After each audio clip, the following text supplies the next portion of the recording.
vous êtes nombreux à nous regarder des partout ailleurs. Bienvenue dans ce magazine Savoir Plus.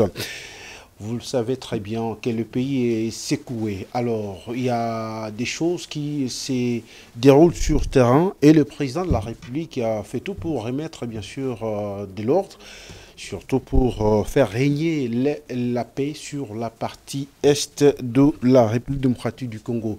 Alors, il y a aussi la nomination de ces trois personnalités africaines pour arriver, bien sûr, à trouver des solutions concernant les accords, surtout les processus de Luanda et celui de Nairobi qui avaient été fusionnés. Est-ce que ces trois personnalités peuvent-elles trouver solution à cette crise qui touche la République démocratique du Congo? Avec moi sur ce plateau, Maître Didier Bitaki, bienvenue. Bienvenue, merci. Pour évoquer cette question, quand la République est attaquée ainsi et son économie n'est pas stable, n'est-ce pas? Bien sûr, on ne peut pas parler d'économie lorsqu'il y a la guerre.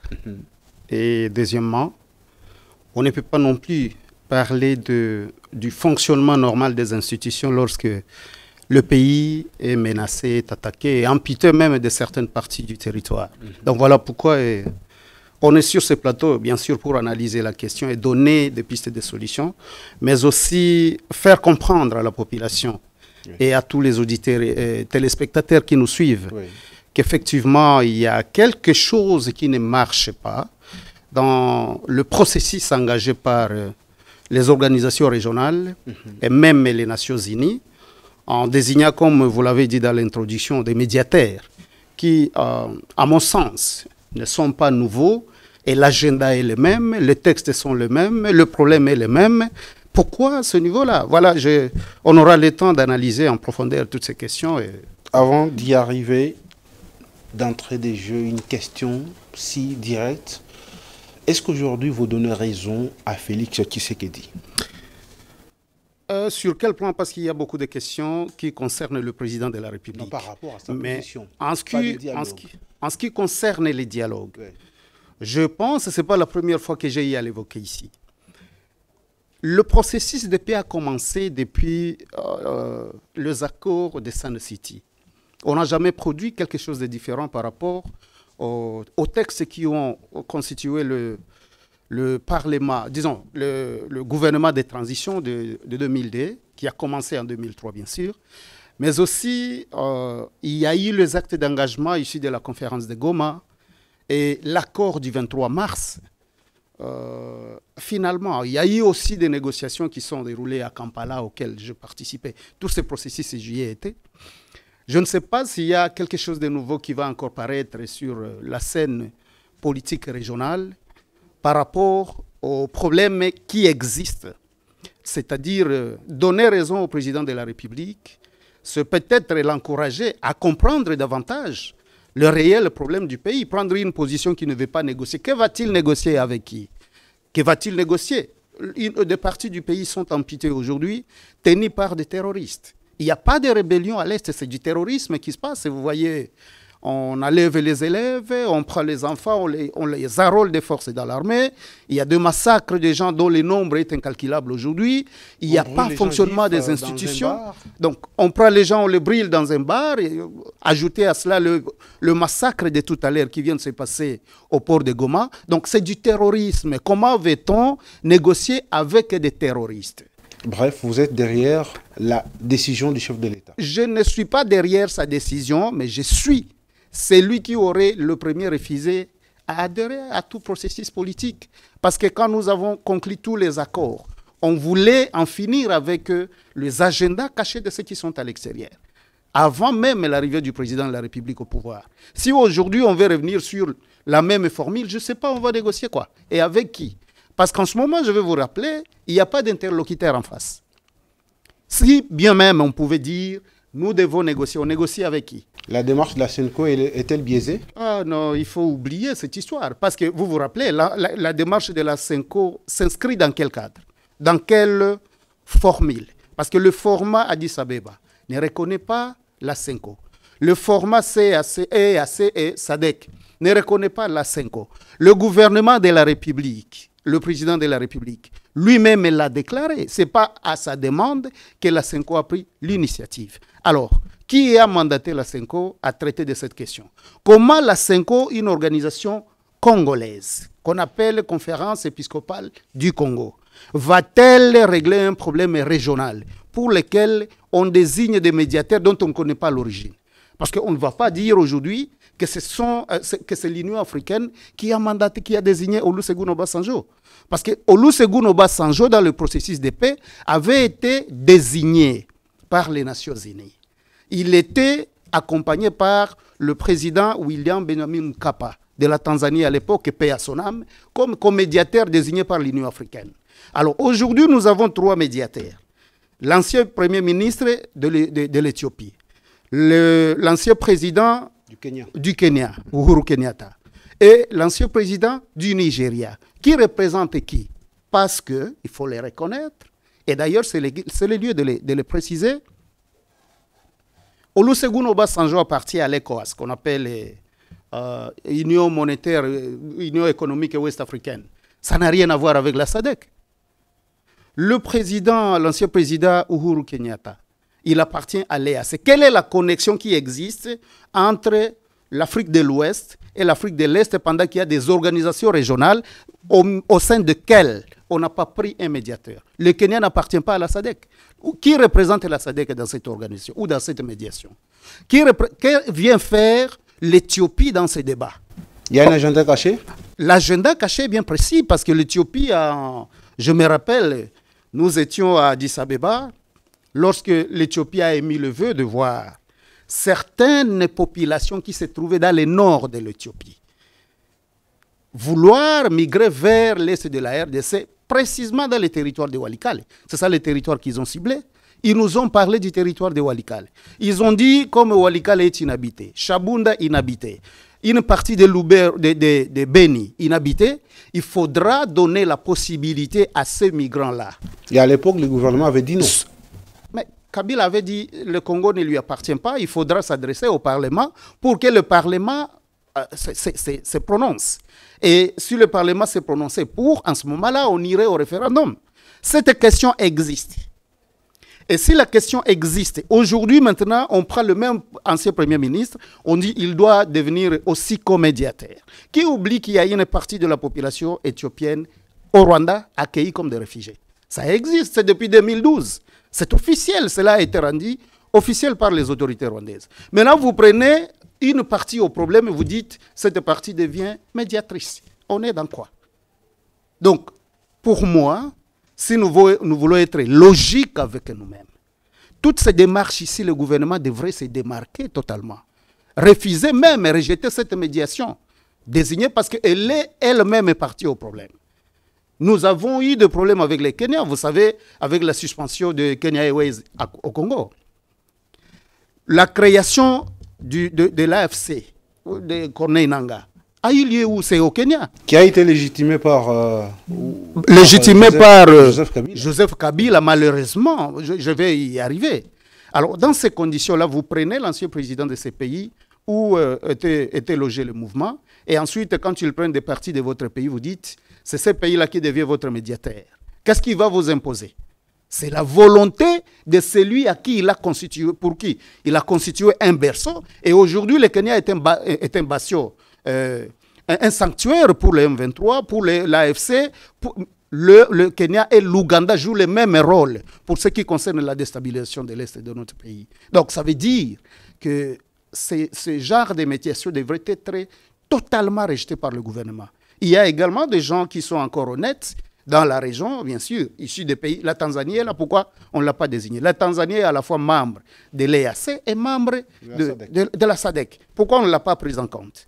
Pourquoi on a dit faut-il mettre fin définitivement à ce qui concerne la médiation angolaise? C'est parce qu'il y a des agendas cachés qu'il faut exécuter à travers cette occasion où le M23 occupe le Goma et Bukavu. Ce sont ces deux provinces qui sont visées dans un premier temps. Et nous ne pouvons pas cautionner cela en acceptant que bon, le médiateur va nous proposer un des 3, 4. Vous avez les contenus du résultat, les résultats de discussions entre les chefs d'état-major généraux de la région, la SADC, et de l'EAC. Qu'est-ce qu'ils ont recommandé? Création d'une force hybride, cessation des hostilités.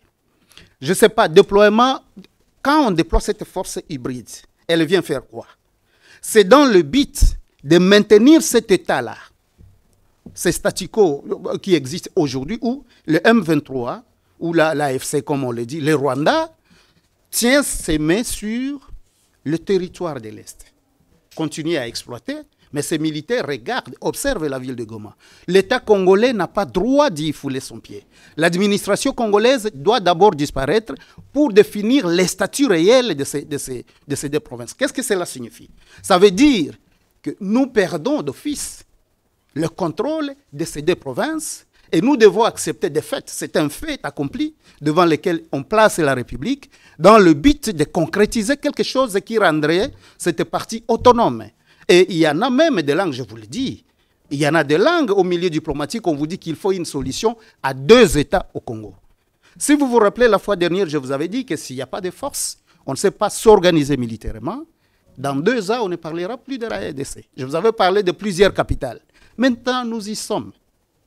Et quand nous sommes représentés dans ces assises, là où des décisions se prennent, nous, ceux qui nous représentent, n'ont pas la maîtrise de la matière.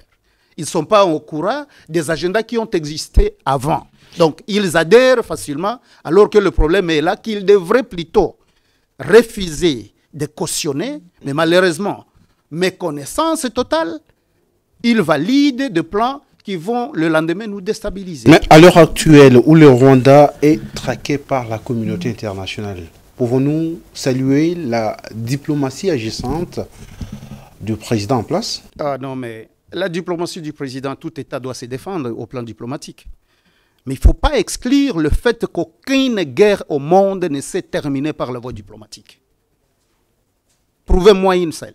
Montrez-moi, citez-moi une seule guerre qui s'est terminée par des voies diplomatiques. Elle n'existe pas. Quand il y a des solutions diplomatiques, c'est-à-dire des solutions négociées, dans ces cas, c'est une mise en veilleuse du conflit. Le conflit demeure, mais on vous laisse seulement l'État de vous réorganiser. En témoigne la situation actuelle de l'Est. On a conclu des accords de paix, on a intégré les éléments du M23, on a donné des fonctions à ces éléments-là. Kabila, leur patron qui s'est prononcé il y a 48 heures, avait dit on doit les prendre tous. Je me rappelle, même l'administration des territoires avait été chamboulée parce qu'il fallait intégrer les gens du M23. Tout cela a été fait du sein des peuples plutôt. Mais pourquoi le conflit n'était pas réglé? Pourquoi aujourd'hui on parle du M23? Ça veut dire que sans la force militaire, il ne faut pas vous attendre à des solutions magiques qui viendraient des salons diplomatiques. Là où on vous dit, on condamne les M23, on condamne. Maintenant, qu'est-ce qui arrive? Les M23 tient encore Goma et Bukavu. On condamne, on va sanctionner, je ne sais comment, on sanctionne. Mais dans l'entretemps, où se trouvent Bukavu et Goma? Où se trouvent Massissi et les autres territoires? Je vous rappelle, James Kabarebe a influencé l'un de ses frères du district le district d'origine de James Kabarebe, c'est son cousin d'ailleurs, qui l'envoie devenir administrateur du territoire de Massissi. OK? Il est désigné par les M23, l'AFC, disons ça comme ça, comme administrateur des territoires. Cela veut dire que c'est une guerre d'occupation. Même si on condamnait l'occupant au niveau de l'Union européenne ou des États-Unis, qu'est-ce que ça change? Mais dans un pays où il y a un ancien président de la République qui devrait se soucier de cette occupation étrangère, mais qui s'évertue en légitimant les terroristes, disant qu'ils ont des revendications réelles. Vous l'appelez ancien président de la République, je lui reconnais ses statuts juridiquement parlant, mais à partir du moment où il est sorti de son confort pour lancer des balivernes, violant la loi portant statut, même pas la loi, mais il a propagé, il a sorti des balivernes d'une moindre importance, un ancien président de la République ne peut pas s'exprimer de cette manière. Le Congo a tout donné à Kabila. Ah bon? Le Congo a tout donné à Kabila. Aujourd'hui, il a un statut d'un homme d'État. OK? Mais quand il venait avec ses bottes, personne ne les considérait. Nous avons été recrutés de force sous ses regards. Qu'a-t-il fait s'il avait la possibilité de nous défendre? Comme ce qu'on fait à Goma. Oui. Je voudrais rappeler ceci à l'opinion. ok, étant moi-même et ensemble avec tous ces commandants, ces officiers qui errent dans la ville de Kinshasa et ailleurs, victimes du comportement de Kabila, de traîtrise, ou pour lui, je vous assure, pour lui, nous battons au front pour stopper les CNDP. Ça a commencé à partir du RCD. Qui se sont battus sur le front? C'est nous. Les Bitaki que vous voyez, le général Padiri, le colonel, tout ce monde, nous étions ensemble au front. Mais lorsque il s'agissait de conclure des accords qui nous reconnaissaient les droits d'égalité aux bénéfices, aux avantages que nous offraient ces accords-là, nous n'en avons jamais bénéficié. Pour quelle raison? C'est parce qu'il avait son agenda caché où il fallait intégrer d'abord ce qui allait devenir nos ennemis, comme il l'a prouvé dans son langage. Donc ça veut dire que si aujourd'hui les choses se sont compliquées, nous on n'était pas encore au courant et on essayait de les défendre. Mais il a révélé sa vraie face et je comprends directement pourquoi est-ce que nous devrions être laissés pour compte. Mais cela ne dérange pas parce que nous avons défendu la République, c'est un honneur pour nous.